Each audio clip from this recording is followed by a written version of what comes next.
마태복음 5장 5절 한 목소리로 같이 보시겠습니다. 시작. 복이 있나니 그들이 땅을 기업으로 받을 것이며. 아멘. 우리 한 번 더 읽어보겠습니다. 시작. 온유한 자는 복이 있나니 그들이 땅을 기업으로 받을 것이며. 아멘. 오늘 본문은 팔복 가운데서 세 번째 등장하는 온유한 자의 복입니다. 온유한 성품에 대해서 한번 생각을 하실 때에 어떤 장면이 떠오르십니까? 제가 아내와 처음 만나서 데이트를 시작할 때에 아내에게 제가 한 번씩 물어보았습니다. 저의 어떤 모습이 좋냐고 이렇게 계속 물어보았거든요. 그러면 아내가 답이 쉽지가 않았나 봅니다. 한참을 고민하다가 하는 말이 뭐냐면 오빠의 성격이 온유해서 좋다는 것입니다. 그래서 저는 나름 기분이 괜찮죠. 나름 만족할 만한 대답을 얻은 것입니다. 부드러운 남자가 대세인데 여자친구한테 그렇게 인정을 받은 것이죠. 그런데 결혼한 지 얼마 되지 않아서 아내의 그 환상은 깨어지고 말았습니다. 어떤 사람이 남보다 조금 더 참을성이 있을지는 모르지만 그게 쌓이면은 폭발하게 되어 있거든요. 그래서 몇 번의 사건이 있은 후부터는 아내는 저에게 온유하다는 말을 잘 사용하지 않습니다. 제가 저의 이야기를 말씀드렸는데요. 오늘 본문이 말하는 온유함이란 우리가 생각하는 그런 성품을 말하는 게 아니라는 것입니다. 우리 인간의 성품은 한계가 있고 불완전하죠. 누군가가 온화한 성품의 사람이 부동산을 많이 얻게 될 것이다. 그렇게 오늘 본문의 말씀을 번역했다고 하는데요. 이것이 우리가 웃어 넘길 말은 될 수가 있겠지만 본문이 말하는 의미는 아닐 것입니다. 오늘 첫 번째로 온유한 자가 과연 누구인가 그것을 살펴보고요. 다음으로 땅을 기업으로 주신다는 것이 무슨 의미인지 보도록 하겠습니다. 그리고 마지막에는 신약 성경에 나타난 온유의 의미를 확인해 보면서 우리에게 적용점을 찾아보려고 합니다.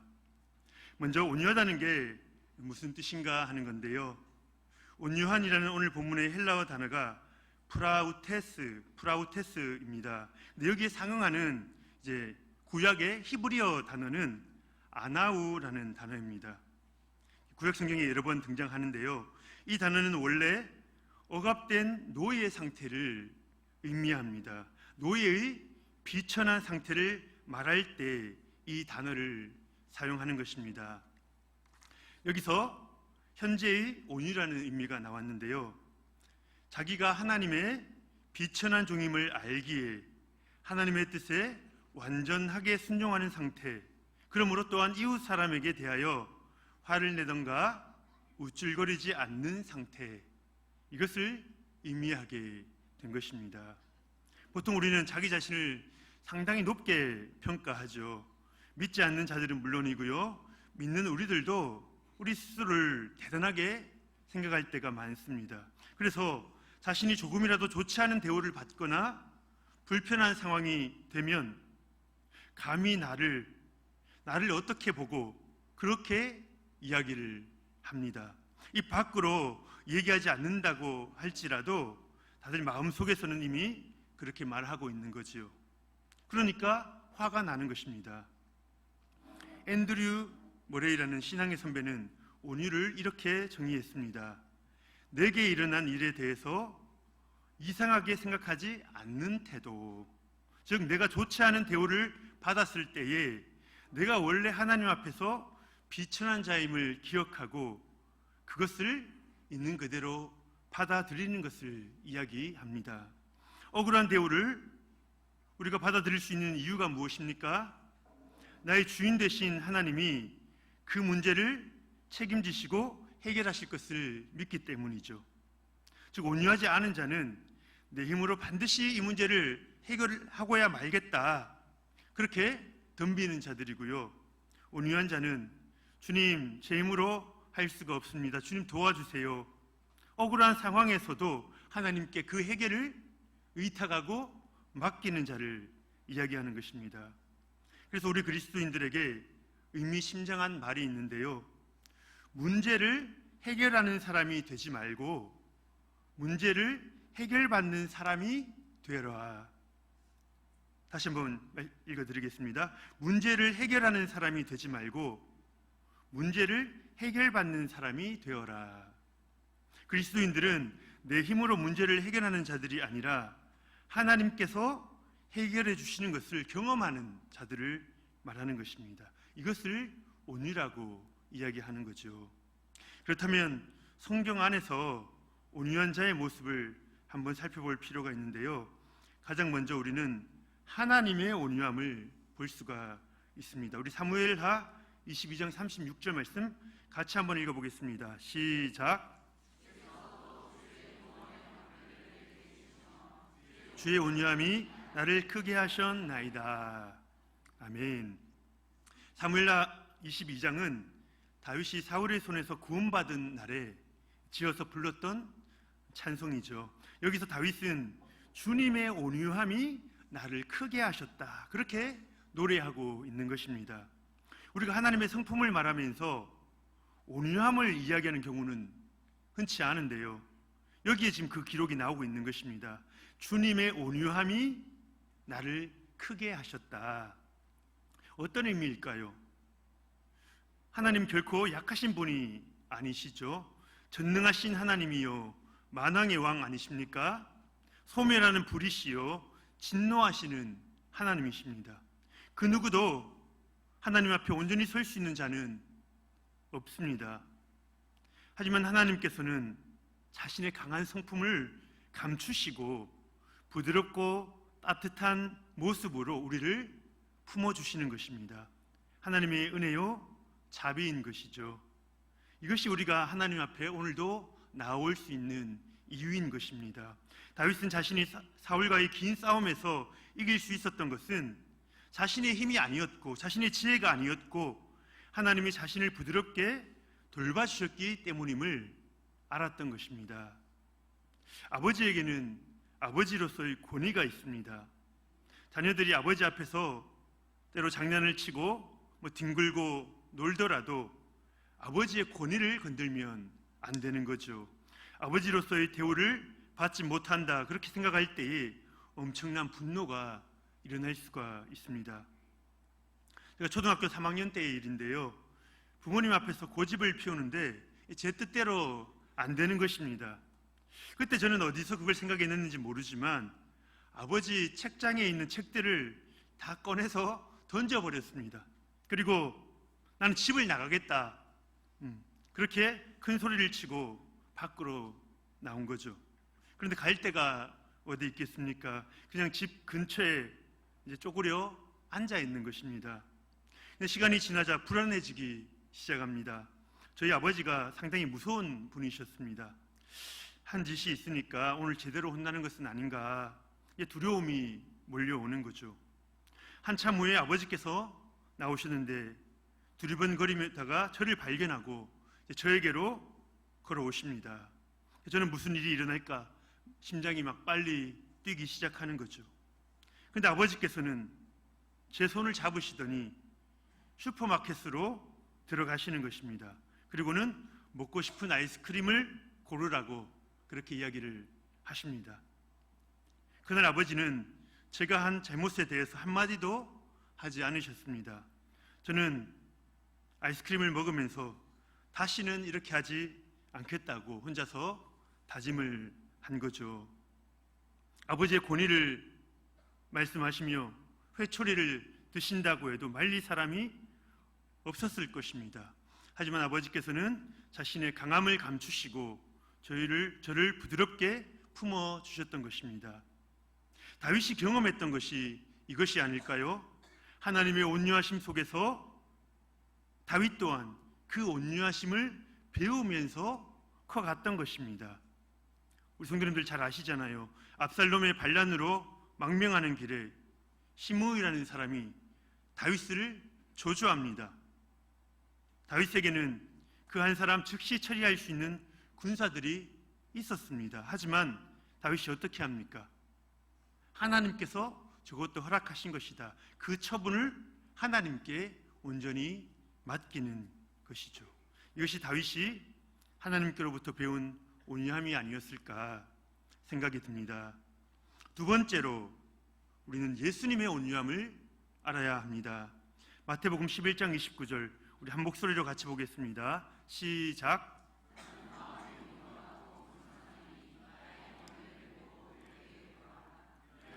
너희 마음이 쉼을 얻으리니. 예수님도 스스로를 강하다, 전능하다 그렇게 소개하시지 않습니다. 온유하다 그렇게 말씀하십니다. 어떤 의미에서 예수님이 온유하시다고 말할 수 있을까요? 예수님이 종교 지도자들을 대하는 모습을 보면 결코 온유하다고 할 수 없거든요. 채찍을 만들어 성전 뜰에 있는 상인들을 쫓아내시기까지 하지 않았습니까? 예수님이 온유하시다는 것은 자신의 모든 결정에 있어서 오로지 아버지 하나님의 선택에 맡기셨다는 것입니다. 어떻게 해서든 내 힘으로 해결해야지 주님께 왜 이런 마음이 없었겠습니까? 예수님은 제2 위격을 가지신 하나님 아니십니까? 그분은 모르는 것도 없으시고 못할 일도 없으신 분이십니다. 하지만 예수님이 어떻게 하십니까? 무릎을 꿇고 아버지 뜻을 구하시지요. 항상 중요한 순간에 무릎을 꿇으십니다. 십자가를 피하고 싶으셨지만 내 뜻대로 말고 아버지 뜻대로 되기를 간구하셨습니다. 이것이 바로 예수님의 온유하심입니다. 내가 해결하는 것이 아니라 아버지께 주도권을 넘겨드리는 것이죠. 예수님께서 십자가에 달리셨습니다. 사람들이 예수님을 욕하고 비방합니다. 주님은 당장 내려와서 저들을 처단하실 수 있었는데요. 그렇게 하지 않으시죠. 왜요? 내 생각을 꺾고 하나님 아버지의 뜻이 있다. 나는 이것을 경험하는 것이 너무 힘들지만 하나님 아버지의 계획이 있으시다 하고 온전히 그것을 맡기시는 것입니다. 그것이 아들의 자리라는 것을 예수님께서 아셨기 때문이죠. 바로 그 예수님의 온유하심 때문에 우리가 구원을 받고 지금 이 자리에 나올 수 있는 것입니다. 다음으로 성경은 모세의 온유함에 대해서 이야기하는데요. 민수기 12장 3절 말씀 같이 한번 보겠습니다. 시작.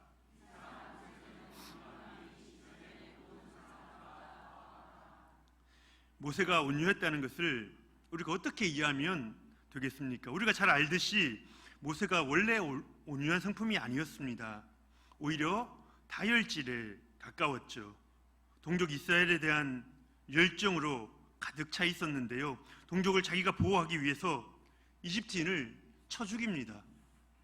민족에 대한 열정에 흥분해서 마치 자신이 의로운 투사가 되는 것처럼 그렇게 행동했었습니다.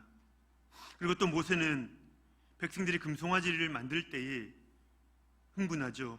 그래서 하나님이 직접 다듬어 새겨주신 십계명 돌판을 땅에 내동댕이 치기도 했습니다. 자기가 살아있는 거죠. 자신의 힘으로 반드시 문제를 해결하리라 그렇게 달려들었던 게 모세의 모습이었습니다. 하지만 하나님께서 모세를 다듬어 가십니다.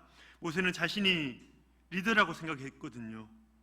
자신의 생각과 결정이 중요하다고 생각했던 거죠. 하지만 이제는 나는 참 리더이신 하나님의 종이구나, 그것을 배워가는 것입니다. 자주 회막에 나아가 하나님 앞에 무릎을 꿇습니다. 모든 결정에 있어서 하나님의 처분에 맡기는 법을 배워갔던 것입니다. 이것이 바로 오늘 본문이 말하고 있는 온유함의 뜻입니다. 예수님께서 새로 세우실 하나님 나라 공동체는 바로 이런 온유한 자들이 모이는 곳이라고 지금 예수님께서 말씀하고 계시는 것이죠. 어떻습니까? 우리 성도님들 온유한 자로 살고 계십니까? 두 번째로 땅을 기업으로 주신다는 것이 무슨 의미인가 하는 건데요. 우리나라에서 부동산의 경제적 가치가 상당히 큽니다. 그런 상황 가운데서 땅을 말씀하시는 것이 상당히 우리의 관심을 끌게 되지요.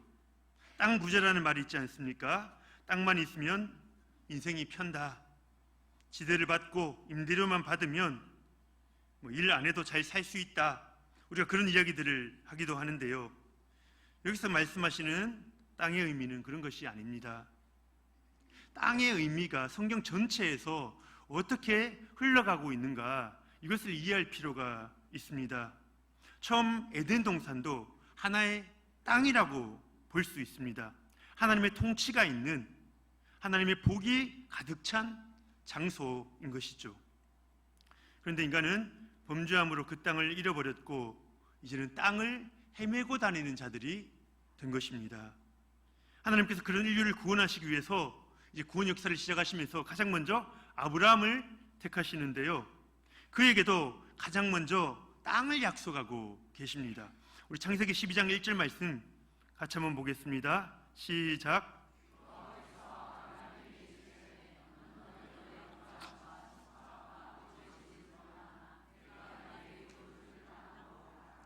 아멘. 가나안 땅을 이야기하는 거죠. 택한 백성 이스라엘과 하나님이 친밀히 교제를 나눌 그 소망의 땅을 이야기하는 것입니다. 하나님과 교제를 충만히 나눌 그 땅, 그것을 주겠다라고 지금 아브라함에게 이야기하시는 거죠. 결국 이스라엘이 그 땅을 차지했는데요, 그곳에서도 영원한 행복을 누리지는 못했습니다. 하나님께 불순종함으로 결국 그 땅의 의미를 잃어버린 것이죠.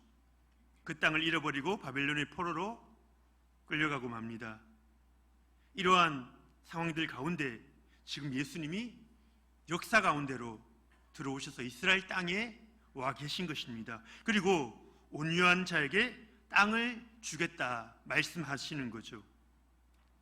이 땅은 하나님의 임재가 충만한 곳이며 하나님과 친밀한 교제를 누리는 장소입니다. 예수 그리스도를 통하여 누리는 하나님 나라를 이야기하고 있는 것입니다. 그래서 땅을 주신다는 것은 영적인 관점에서 이해해야 합니다. 이 땅에서 물질을 누리는 것을 약속하시는 것이 결코 아닙니다. 그리스도 안에서 누릴 하나님의 그 통치, 하나님과의 그 깊은 교제, 그것을 말씀하고 계시는 것입니다. 그것이 천국의 본 의미가 아니겠습니까? 만약 물질적인 땅을 약속하신 게 맞다면 우리는 모세의 삶을 이해할 수가 없지요. 모세가 이 땅 위에 가장 온유한 자라고 그렇게 말씀하셨는데요.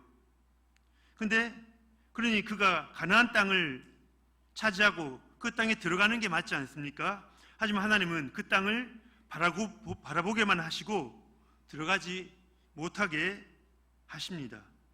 한 뼘의 땅도 모세에게 주시지 않으셨다. 우리가 그것을 알고 있습니다.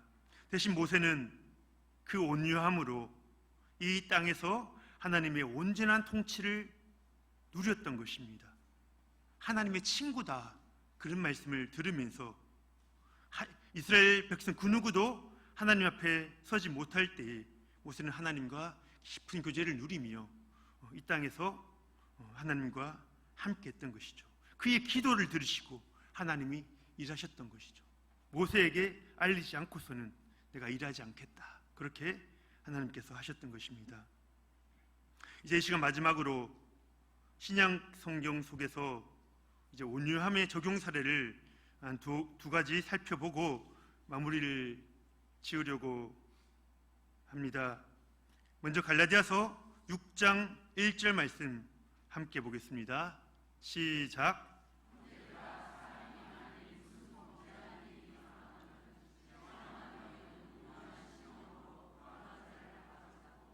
너 자신을 살펴보아 너도 시험을 받을까 두려워하라. 아멘. 지체의 잘못을 바로잡는 그런 상황입니다. 그때 온유한 심령으로 그렇게 하라, 지금 그 말씀을 하고 있습니다. 누가 잘못을 범할 때에 우리 스스로의 인간적인 판단으로 우리가 대처하는 때가 참 많거든요. 그래서 내 의의를 기준으로, 하나님의 말씀으로 기준으로 하는 것이 아니라 내 의의를 기준으로 화를 내기도 하고 혼내기도 하고 그렇게 할 때가 많이 있잖아요. 그러면 꼭 더 큰 문제가 발생하게 됩니다. 나는 그렇게 하지 않을 것처럼 남을 비판하고 비난하기까지 했었는데 자신도 똑같은 실수를 할 때가 있는 것입니다. 나도 실수할 수 있다. 나도 똑같은 죄인이다 하는 겸손한 마음으로 우리가 지체들에게 권면해야 한다는 것입니다. 영화 장발장을 보면 자베르 형사와 장발장이 비교가 되는데요. 자베르는 장발장을 잡기 위해서 쫓아다니는 경찰이죠. 자베르 형사는 이렇게 이야기합니다. 나는 악한 자를 잡는 의인이다. 정의의 사도이다. 장발장은 빵을 훔친 죄인이다. 그렇게 노래를 부릅니다. 반면 장발장은 이렇게 노래합니다. 죄수를 괴롭히고 있는 너도 죄인, 빵을 훔친 나도 죄인, 우리 모두 하나님 앞에 죄인이다. 온유하다는 말은 내가 하나님 앞에 죄인인 줄 아는 사람이 다른 사람을 대하는 부드러운 태도를 말합니다. 깨어진 장발장의 마음이 그랬던 것입니다. 자기를 죽이고자 했던 그 자베르 형사가 위험에 처했을 때에 살려주죠. 우리 그리스도인들을 또 이러한 온유한 삶을 살아야 하지 않겠습니까? 두 번째로 야고보서 1장 21절 말씀 같이 보겠습니다. 시작.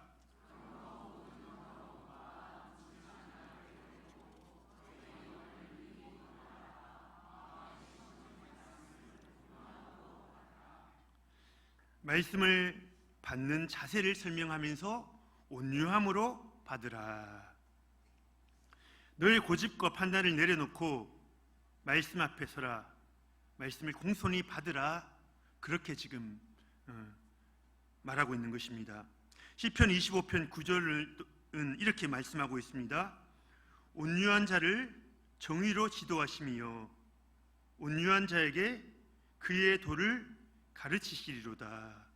온유한 자를 지도하길 좋아하시고 온유한 자에게 가르치고 싶으시다. 하나님께서 그렇게 말씀하고 있는 것이죠. 하나님은 온유한 자를 가르치시기를 좋아하신다. 칼빈이 쓴 기독교 강요 서론에 teach업을 앞에 단어가 있는데요. teach라는 가르치다라는 뜻의 동사에 업을 할 수 있다라는 게 붙어가지고 teach업이라는 단어가 반복해서 등장하고 있습니다. 칼빈이 기독교 강요의 기독교의 중요한 내용들을 설명하면서 교리들을 설명하면서 이 교리들은 티치업을 한 사람, 가르치기 좋은 사람, 겸손히 배울 만한 그런 사람들이 이 말씀을 잘 받을 수 있다라고 설명하고 있는 것입니다. 겸손히 배울 준비가 되어 있는 자세, 하나님이 가장 귀하게 여기신다는 것입니다. 그런데 그게 바로 온유함을 말하는 것입니다. 말씀이 선포될 때에 이런 사람들은 스펀지처럼 말씀을 빨아들입니다. 그리고 결국 그 말씀을 사모하는 자들이 하나님의 통치 가운데 깊이 들어가는 것입니다. 그 땅을 기업으로 주시겠다. 하나님의 통치를 주시겠다. 하나님과의 친밀함을 주시겠다. 그것을 누리게 하시는 것이죠. 이 땅에서 천국을 누리게 하시는 것입니다. 이제 말씀을 마무리하려고 합니다. 오늘 온유하다는 것이 무엇인가 한번 살펴보았는데요. 온유는 내 성격이 조금 부드럽다, 아니다, 그런 차원의 문제가 아닙니다. 그리고 온유할 것인가, 그렇지 않을 것인가, 우리가 선택할 어떤 옵션의 문제도 아닙니다. 거룩하신 하나님 앞에 선 자가 자기 자신의 상태에 똑바로 직면하게 되었을 때 갖게 되는 그 행동 양식인 것입니다. 제 힘으로 할 수 없으니 주님의 처분에 저를 맡깁니다. 제가 이렇게 부족한 자인 것처럼 부족한 자이니 우리 이웃에게도 저들에게 부드러운 마음으로 내가 대하겠습니다. 이것이 온유한 자의 고백인 것입니다. 고린도전서 13장에 보면 온유는 사랑에서 없어서는 안 되는 속성입니다. 사랑은 온유하고 그 구절이 나오죠. 그리고 갈라디아서 5장에 보면 온유는 성령의 9가지 열매 중에 또 하나에 속하고 있습니다. 그래서 이 온유함을 통해서 우리가 땅을 기업으로 받고 하나님의 통치와 임재를 누리게 되는 것입니다. 오늘 예배를 마치고 돌아가실 우리 성도님들, 내게도 주옵소서. 내가 그 복을 받길 원합니다. 온유의 복을 내가 받고 누리길 원합니다. 간절한 마음으로 이 복을 사모하시는 저와 여러분이 되시기를 예수님의 이름으로 축복합니다.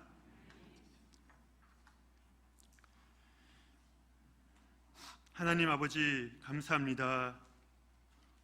하나님의 그 온유하신 성품으로 우리를 참으시고 그리하여 우리를 구원해 주신 그 은혜에 감사와 찬양을 올려드립니다. 이 시간 하나님과 예수 그리스도의 그 온유한 성품을 우리에게 다시 한번 보여주셨습니다. 그리고 우리를 또 그 온유한 성품 가운데로 초청해 주시니 감사합니다. 그러나 우리 안에는 온유한 성품이 조금도 없습니다. 성령께서 우리 안에서 역사하사 하나님의 그 아름다우신 성품이 우리를 통하여 나타나게 하옵소서. 온유하신 주님을 닮아 많은 영혼들을 위로하고 격려하며 주님을 증거하며 나가는 우리의 복된 삶이 되도록 인도하여 주시옵소서. 하나님이 주시는 그 땅을 기업으로 받아 누리는 축복된 우리의 인생이 될 수 있도록 인도하여 주시옵소서. 예수님의 이름으로